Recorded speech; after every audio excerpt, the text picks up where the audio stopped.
There are rock stars who change music. There are rock stars who change lives. And then there are rock stars who hide monsters behind their microphones. He stood under the spotlight, adored, respected, and praised by millions. But behind locked doors, his fame became a weapon. This is the rise and horrific downfall of Damian Blackwood, the frontman who believed he was untouchable. Stay with me, because the ending of this story is more disturbing than anything you're expecting. On August 14th, 2004, a rising British rock band known as Crimson Divide released their breakout hit, Midnight Echoes, from their second album, Breaking the Silence. The song skyrocketed across rock radio in the United States and turned the band into overnight sensations. For their charismatic frontman, Damian Blackwood, this was the moment he had dreamed of for years. The payoff for endless nights writing music in garages, traveling in broken vans, and barely surviving on cheap fast food while touring. With fame in their hands and the future brighter than ever, Crimson Divide became one of the most talked about bands in modern rock. But beneath the spotlight, Damian was hiding something grotesque, something horrifying. And nearly a decade later, everything would come crashing down. Damian Elias Blackwood was born on January 11th, 1982, in the small coastal town of Brayford Cove, England. Growing up, he appeared to be a gifted student, intelligent, talented, creative. He excelled in music theory and digital arts, eventually earning a degree in audio engineering from the University of Bristol. As a teenager, Damian bonded with his best friend Aidan Cross over their love of alternative metal and punk rock. In 2000, the two formed their first band, Silent Mercy, playing tiny pubs and youth clubs. Silent Mercy dissolved after only a year, but from the ashes, a new group arose. Crimson Divide. Damian, now the lead vocalist. Aidan, rhythm guitar, Seth Monroe, bass, Jackson Reed. Drums, their chemistry was undeniable. They spent the early years grinding through the British rock circuit. College bars, underground metal venues, small-town festivals where half the audience didn't even know who they were. Damian was driven by ambition, a burning conviction that he deserved more attention, more applause, more power. He would stare into mirrors backstage, whispering to himself that he was destined for greatness. Fans didn't just like his performances, they almost feared them. The intensity in his eyes, the way he held the microphone like a weapon. The band quickly developed a reputation as a live act people could not forget. When Breaking the Silence released, the world noticed. The guitars were aggressive, the lyrics poetic and dark.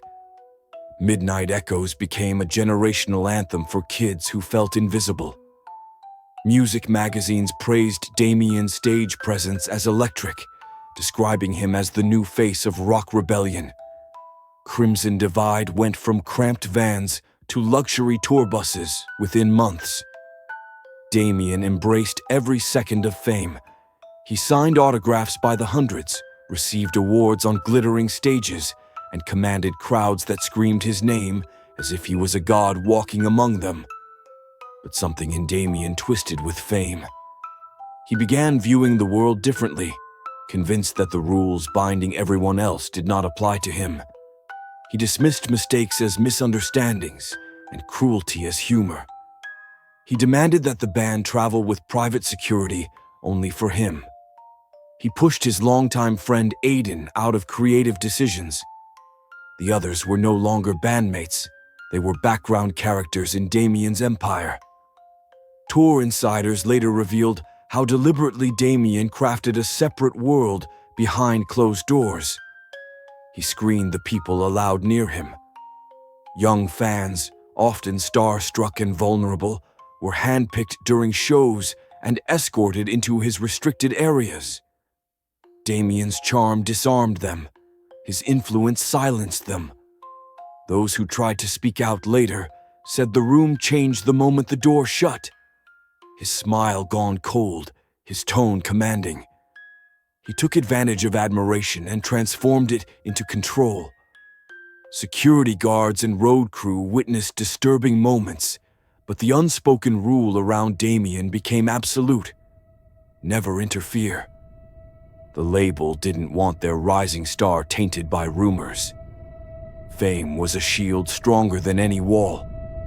Damian knew this, and he used every ounce of his celebrity to bend others to his will. Drugs, late-night parties, psychological games, he fed on power, and the more he consumed, the more unstoppable he believed he was. By 2011, concern turned into fear. The band was still performing to sold-out arenas, but behind the scenes, Damian was nearly impossible to manage. His paranoia escalated. He demanded that every device around him be locked, monitored, controlled. He recorded private interactions not as memories, but as trophies, proof to himself of his dominance. A team member who once tried to confront him was fired within hours, forced to sign a non-disclosure agreement, and threatened with lawsuits that would ruin their life if they spoke a word. In July 2013, the truth finally began to surface, not because of the victim's pleas, but by chance. Police raided Damian's expensive West London apartment after a drug investigation pointed toward him. Officers expected to find illegal substances and reckless behavior. What they discovered instead was horrifying. A hidden room, labeled drives, organized files documenting years of manipulation and exploitation. Damian had filmed his control over others like a collector obsessively cataloging stolen artifacts. Detectives who worked the case later said it was the most chilling evidence they had ever encountered. They realized that Damian Blackwood didn't just exploit fame, he weaponized it with precision. When the news hit the world, fans were in disbelief. Hashtags demanding his freedom went viral. For weeks, debates raged online. Could their idol really do such things? Journalists dug into his past. Former staff member after staff member stepped forward. Concert crews, hairstylists, sound technicians. They shared the warning signs they had spotted, but were too afraid or too powerless to challenge. The illusion of the beloved frontman crumbled quickly. The trial was public and excruciating. Survivors confronted Damian, recalling how he isolated them, manipulated their trust, and destroyed their innocence while the world celebrated him as a hero. Damian barely reacted. He stared forward with the same ego that built his career, refusing to acknowledge any wrongdoing. Even as judge and jury condemned him, he smirked like a man who still believed he would be remembered as a legend. But the judge's final declaration erased that fantasy completely. Damian Blackwood was sentenced to 45 years in maximum security prison. No appeal would save him. No fans could chant loud enough to cover the truth. Stripped of stage lights and screaming crowds, Damian entered Dunford Royal Prison as inmate number 44,012. His fame followed him in the worst possible way. Other prisoners, men hardened by violence, viewed him with contempt. They despised his arrogance and his crimes. His name became a curse whispered through the cell blocks. Damian Blackwood once told reporters in a smug interview, "Legends never die. We live forever through our fans." But he was wrong. His legacy is not music, not fame, not glory.